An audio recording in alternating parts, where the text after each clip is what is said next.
I had a chance to throw my name 7 years ago, and the outcome was not what we expected. But we feel this is the right time to come back and bring a different perspective to how we see Capital City. Welcome back to ARC Salt Lake on your Monday. It is 7:30 right now. That was Utah State Senator Luz Escamilla announcing another run for Salt Lake City mayor. That was 2 weeks ago on ARC Salt Lake. The mayoral race is not until 2027, but there could be a crowded field if current mayor Erin Mendenhall decides to run for a third term. So we're going to discuss this race plus other political news with University of Notre Dame political science professor Jim Curry, also a former University of Utah political science professor. Jim, thanks for joining us this morning. Thanks for having me back.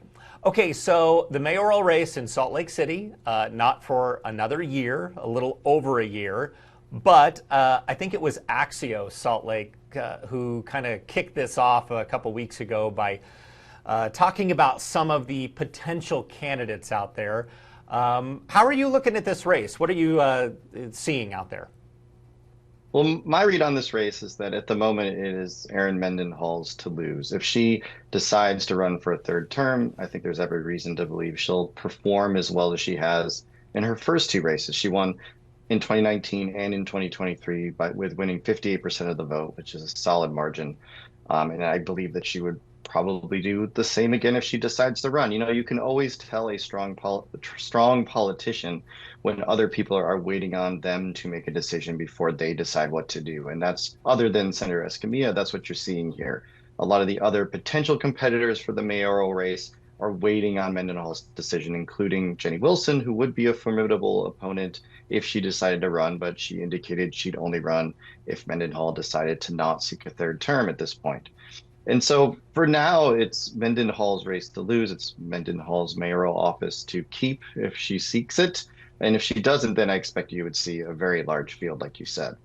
Senator Escamilla, basically, like you said, the only one saying, no, I'm in this no matter what, potentially setting up a repeat showdown of when they first went head-to-head 7 years ago. Like you just said, this is Mendenhall's race to lose.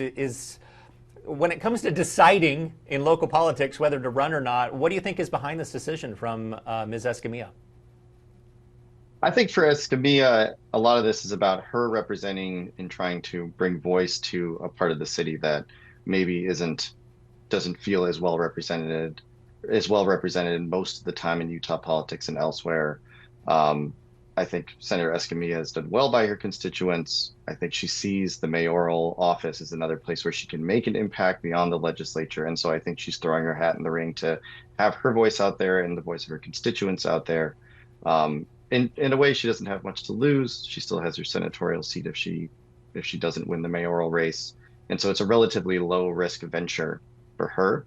But we'll see how that plays out over the next year or so. All right, let's move on to a different topic here. I want to talk about Senator Mike Lee.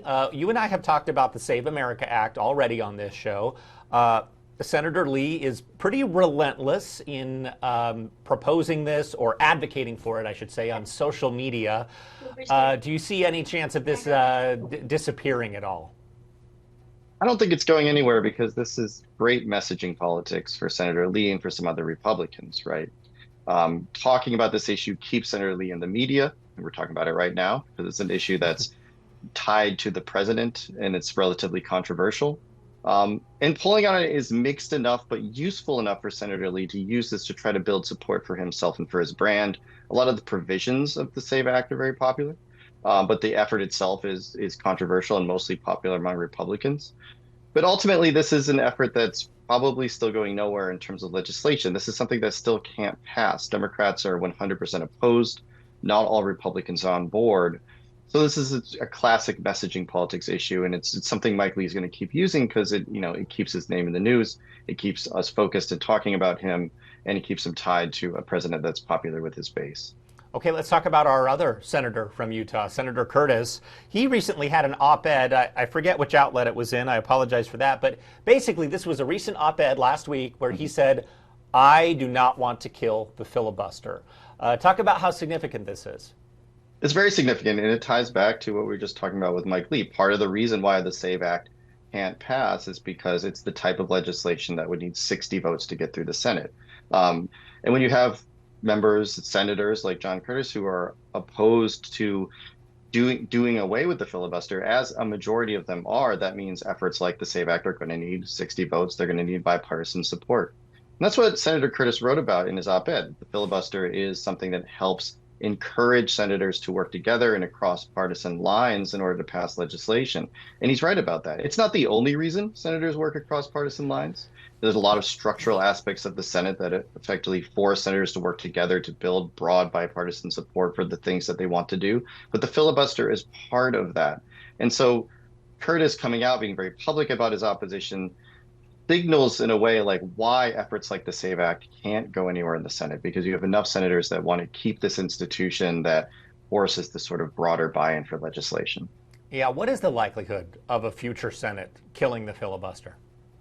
Well, I've always said I think it's inevitable, because the current cloture process that we have, that Senator Curtis wrote about in his op-ed, was put in place in 1917, and the Senate has been whittling away at those rules pretty consistently ever since, for the last 100 plus years.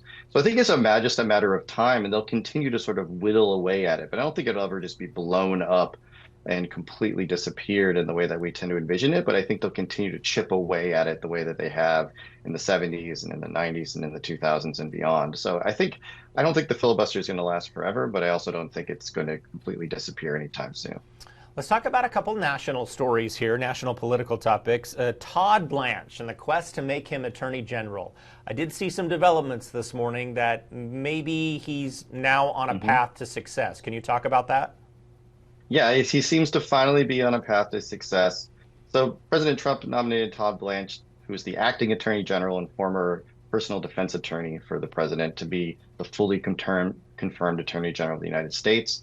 And there's been some resistance to Mr. Blanche, both because of his closeness to the president, which some see as inappropriate given that the Attorney General is supposed to be independent, but also due to two somewhat related issues. One was this proposed anti-weaponization fund that the Trump administration proposed, that was like a $1.8 billion fund to compensate people who claimed they were been targeted by the Biden administration during those years. But also this IRS immunity agreement that Blanche signed in May, stating that the government would essentially not prosecute or pursue any pending tax claims against President Trump or his family members.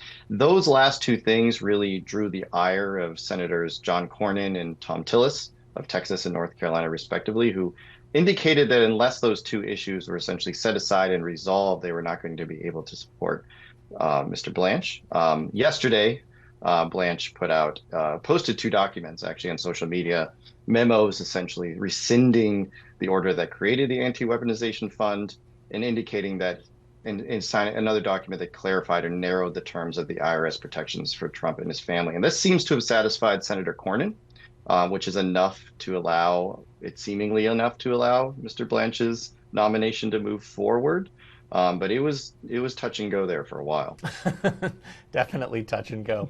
All right, Jim Curry, a lot to talk about this morning. Thank you so much for joining us. We certainly appreciate it. We will chat with you again coming up next week. Great. Looking forward to it. All right.